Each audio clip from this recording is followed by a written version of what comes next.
क्या इस्लाम इजाजत देता है कि एक मुस्लिम लड़की कब्रिस्तान जाए? चलिए जानते हैं डायरेक्ट हदीस से।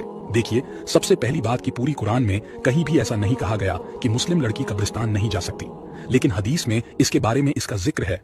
जामिया अल-तिर्मिज़ी की हदीस नंबर 1056 में हमारे नबी ने कहा कि जो औरत कब्रिस्तान जाएंगी उन पर लानत होगी। अब इसी हदीस को पढ़कर लोग ये नहीं सोचते कि हमारे नबी ने ऐसा क्यों कहा, बल्कि लोग लड़कियों को कब्रिस्तान में जाने से रोक देते हैं। दरअसल हमारे नबी ने ऐसा इसलिए कहा था क्योंकि औरतें काफी इमोशनल होती है। वो अगर कब्र पर जाती है तो बहुत ज्यादा रोकर आती है, जिससे कई दिनों तक उन पर इसका असर रहता है। जैसे सही हाल बुखारी हदीस नंबर 1283 में जब हमारे नबी कब्रिस्तान के पास से गुजर रहे थे तो एक औरत कब्रिस्तान में इतनी जोर से रो रही थी कि उनकी आवाज हमारे नबी ने बिना कब्रिस्तान में जाए सुन ली थी। इसीलिए हमारे नबी ने यह कहा था कि जो औरतें कब्र पर जाती है उस पर लानत होती है। अगर अब भी जिनको लगता है कि मुस्लिम लड़कियां कब्र पर नहीं जा सकती, वो जरा सही हाल बुखारी की हदीस नंबर 977A को देखे। यहाँ पर हमारे नबी ने क्लियर कहा है कि मैंने तुम्हें कब्र पर जाने से मना किया था, लेकिन अब मैं तुम्हें इजाजत देता हूँ कि तुम कब्र पर जाओ ताकि तुम्हें आखिरत का एहसास हो।